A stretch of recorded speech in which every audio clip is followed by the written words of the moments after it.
அனைவருக்கும் வணக்கம். Welcome to our channel ready land achieve அறலே அகாடமிக்கு தங்களை அன்புடன் வரவேற்கிறேன். தமிழ்நாடு நகராட்சி மற்றும் குடிநீர் வழங்கல் துறையை எக்ஸாம் எல்லாருமே அப்ளை பண்ணி முடிச்சிட்டோம்.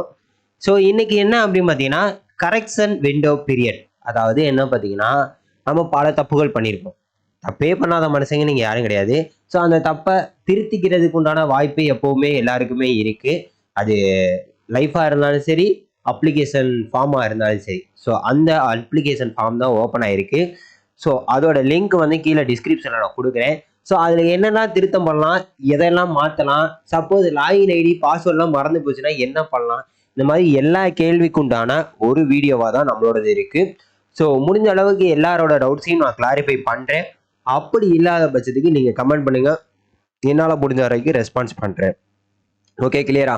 ஸோ உங்களுக்கு எப்போ வரைக்கும் இருக்குது அப்படின்னு பார்த்தீங்கன்னா 12ல இருந்து, அதாவது 15ஆம் தேதி வரைக்கும். இன்னைக்கு 13ஆம் தேதியா? ஆமாம், இன்னைக்குல இருந்து 15ஆம் தேதி 2 நாள் உங்களுக்கு டைம். 5:45 சரியா? அதாவது 15ஆம் தேதி 15/3/2024 சாயந்தரம் 5:45 மணி வரைக்கும் உங்களுக்கு டைம் இருக்கு. ஸோ அது வரைக்கும் யாரும் எதுவும் கரெக்ஷன் பண்ணணும்னாலும் பண்ணிக்கலாம் தாராளமா. சரியா?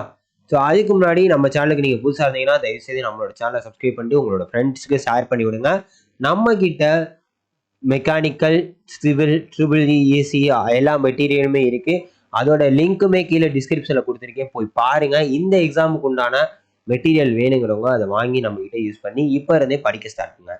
ஸோ ஆன்லைன் அப்ளிகேஷன் ஃபார்மை திருத்தம் பண்ணுறது எப்படி, எதையெல்லாம் மாற்றம் செய்யலாம், லாகின் ஐடி பாஸ்வேர்டு மறந்தா என்ன பண்ணுறது, ஸோ இந்த மாதிரி கம்ப்ளீட் டீட்டெயில் தான் கொடுக்க போகிறோம். நம்ம சேனலில் எல்லாத்துக்குமே கிளாஸஸ் கொடுத்துக்கிட்டு இருக்கோம். ஸோ அது வேணுங்கிறவங்க என்ன பண்ணுங்க, தயவு செய்து இந்த நம்பர் கான்டாக்ட் பண்ணி கேட்டுக்கோங்க.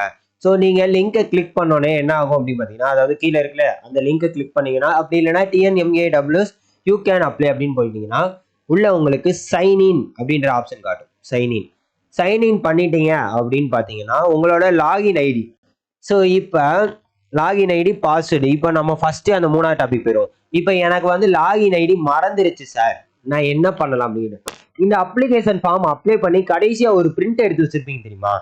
ஒரு பிரிண்ட் எடுத்து வச்சிருப்பீங்க. அந்த பிரிண்ட்டை கையில் எடுங்க. இல்லை டவுன்லோட் பண்ணிட்டு அந்த இதை எடுத்தீங்கன்னா அப்ளிகேஷன் நம்பர் அப்படின்றது வரும். ஸோ அந்த அப்ளிகேஷன் நம்பர் என்னன்னு பார்த்தீங்கன்னா MAWS அந்த சீரியஸில் ஆரம்பிக்கும். அதான் அப்ளிகேஷன் நம்பர். ஸோ அந்த அப்ளிகேஷன் நம்பரை இங்கே போட்டுட்டு, பாஸ்வேர்டு எனக்கு தெரியாமல் போச்சு, மறந்து போச்சு. அப்போ இந்த அப்ளிகேஷன் நம்பரை போட்டுட்டு நீங்கள் என்ன பண்ணீங்கன்னா இந்த இடத்துல ஃபர்காட் யுவர் பாஸ்வேர்ட் கேட்குதா, இதை கொடுத்தீங்கன்னா உங்களோட மெயில் ஐடி இல்லை ஃபோன் நம்பர் ஏதாச்சும் வெரிஃபிகேஷன் கேட்கும்.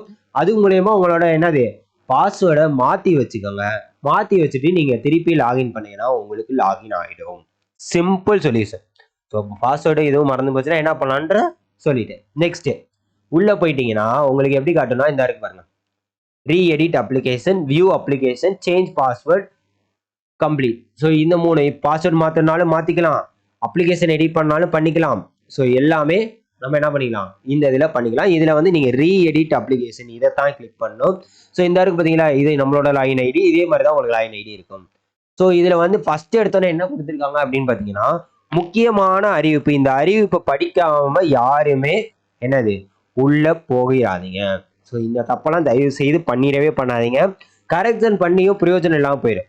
அதாவது தப்பை திருத்தியும் அது தவறாக போயிடும். அப்படி இருக்கக்கூடாது. ஸோ அதுக்கு ரொம்ப முக்கியம் இதுதான். சரியா? பாருங்க. ஸோ இந்த நம்பர் உங்களோட நம்பர் கொடுத்துருப்பாங்க. இணையவழி விண்ணப்பத்தை சமர்ப்பித்த விண்ணப்பதாரர்கள் மட்டுமே அவரவர் விண்ணப்பத்தில் திருத்தம் செய்ய அனுமதிக்கப்படுவர்.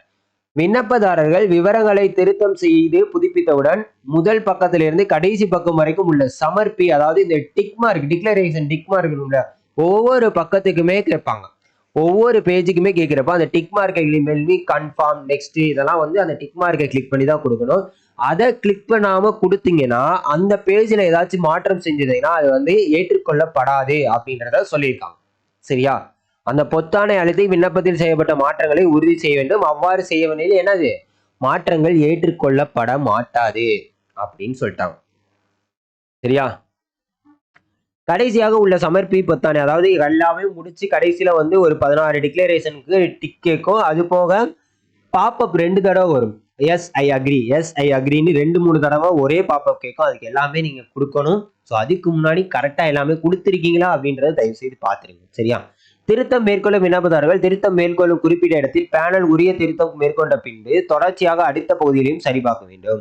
அதாவது இதுல என்ன அப்படின்னு பாத்தீங்கன்னா, நீங்க ஆன்லைன் அப்ளிகேஷன் ஃபார்ம் ஃபில்அப் பண்றப்ப வரிசையா வந்திருக்கு தெரியுமா? வரிசையா வந்திருக்குல்ல, அந்த மாதிரி தான் வரும்ல. அதை உங்களுக்கு காட்டுறேன். திருத்தம் செய்த பின்னர் பிரிண்ட் ப்ரிவியூ பேஜ் சென்று அனைத்தும் சரியாக உள்ள பட்சத்தில் டிக்ளரேஷன் ஒப்புதல் அளிக்கணும். அதாவது ஃபுல்லா திருத்திட்டதுக்கு அப்புறம் கடைசியில பிரிண்ட் ஃபார்ம்ல வரும்.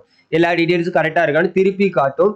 அதுக்கப்புறம் கீழே பார்த்தீங்கன்னா ஒரு 16 வகையான டிக்ளரேஷன் டிக் மார்க் காட்டும். அதெல்லாம் கரெக்டா இருக்குன்ற பட்சத்தில் அந்த 16 டிக்ளரேஷனையும் நீங்க பண்ணணும். விண்ணப்பதாரர்கள் தங்கள் விண்ணத்தில் எந்த ஒரு மாற்றமும் செய்யவில்லை முந்தைய தரவுகளை பரிசீலிக்கப்படும். சப்போஸ் எனக்கு எந்த கரெக்ஷன் இல்லைன்னா முன்னாடி என்ன கொடுத்தீங்களோ அதான் கரெக்டா இருக்கும்.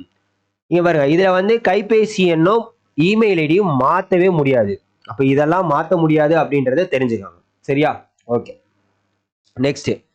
ஸோ அதுக்கப்புறம் அதுக்கே வந்து ஃபர்ஸ்ட் வந்து டிக்ளரேஷன், இந்த அறிவிப்பை படிக்கிறதுக்குனே ஒரு டிக்ளரேஷன் கொடுத்துருக்காங்க பாருங்க. நீங்கள் இணையவழி விண்ணப்பத்தை இறுதியாக சமர்ப்பித்தால் மட்டுமே நீங்கள் செய்த மாற்றம் திருத்தம் தங்களுடைய இணையவழி விண்ணப்பத்தில் எடுத்துக்கொள்ளப்படும். ஸோ இதெல்லாம் கொடுத்துட்டு இந்த இணையவழி விண்ணப்பத்தை திருத்தம் செய்ய அப்படின்னு கொடுத்தீங்கன்னா ஃபர்ஸ்ட்ல இருந்து அப்ளிகேஷன் எப்படி ஓப்பன் ஆச்சோ இது ஃபுல்லாவே திருப்பி உங்களுக்கு என்ன ஆகும். அதுக்கு என்னன்னா நம்ம ஆன்லைன் அப்ளிகேஷன் ஃபார்ம் வீடியோ போட்டுருக்கோம்ல, அதுல பாத்தீங்கன்னா கொஞ்சம் டீடைல்ஸ் தெரியும். ஸோ அதை பார்த்துக்கோங்க. சரி, அதோட லிங்க் கீழே இருக்கு, மேலே ஐ பட்டன்லையும் கொடுக்குறேன். ஸோ இதை ஃபுல்லாவே திருப்பி நம்ம அப்ளை பண்ணலாம். இதுல நிறைய பேர் என்ன பண்ணாங்கன்னா டாக்குமெண்ட் அப்ளை பண்ணலாமா அப்படின்றது கேட்டிருந்தாங்க. அதே மாதிரி ஃபர்ஸ்ட் அப்ளை பண்றப்ப எனக்கு 7 போஸ்ட் தான் காட்டுச்சு. ஆனா இப்போ பாத்தீங்கன்னா 9 போஸ்ட்டுமே ஆட் ஆயிருச்சு. இப்போ அன்னைக்கு எரரா இருந்தது, திருப்பி எல்லாத்துக்குமே கிளிக் ஆயிருச்சு. ஸோ இந்த ஒரு விஷயமும் அவங்க என்ன பண்ணியிருக்காங்க, திருத்தம் பண்ணியிருக்காங்க. எல்லா விதமான போஸ்டிங்க்குமே அப்ளை பண்ணலாம் அப்படின்றத சொல்லியிருக்காங்க. ஓகே, ஸோ இதுல வந்து டாக்குமெண்ட்ஸ் அப்லோட் பண்ண முடியுமா அப்படின்னு கேட்டீங்கன்னா எஸ் பண்ணலாம். ஸோ சப்போஸ் மாத்தி ஏதாச்சும் அப்லோட் பண்ணிட்டீங்க அப்படின்ற பட்சத்துல இதுல புதுசா நீங்க என்ன பண்ணலாம், டாக்குமெண்ட்டை சூஸ் பண்ணி மாத்திக்கலாம். அது போக கடைசியில வந்து கிளிக் கேட்கும், இந்த டிக்ளரேஷன் கேட்கும்.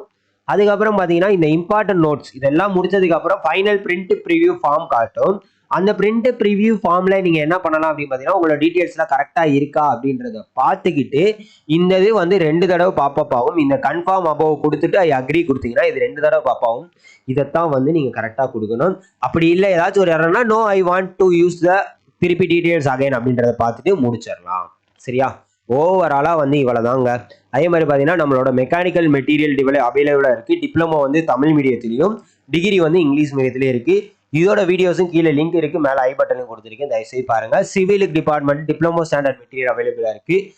EEE வந்து டிகிரி ஸ்டாண்டர்ட் மெட்டீரியல் அதாவது இங்கிலீஷ் மீடியத்துல அவைலபிளா இருக்கு. ஸோ வேணுங்கிறவங்க என்ன பண்ணுங்க, நம்மளோட சேனலை பாருங்க, மறக்காம நம்மளோட சேனலை சப்ஸ்கிரைப் பண்ணி உங்களோட ஃப்ரெண்ட்ஸுக்கு ஷேர் பண்ணி விடுங்க. ஸோ இந்த தவறெல்லாம் தயவு செய்து பண்ணிடாதீங்க, அவ்வளோதான் நான் சொல்லுவேன். ஸோ ஒரே ஒரு தடவை தான் திருத்தம் பண்ண போகிறோம், கரெக்டாக பண்ணுவோம். ஸோ வேலை எதுவும் உங்களுக்கு டவுட்ஸ் இருந்துச்சுன்னா இந்த நம்பருக்கு என்ன பண்ணுங்க, கான்டாக்ட் பண்ணி கேட்டுக்கோங்க. மறக்காம நம்ம சேனலை சப்ஸ்கிரைப் பண்ணி உங்களோட ஃப்ரெண்ட்ஸுக்கு ஷேர் பண்ணிவிடுங்க. தேங்க்யூ.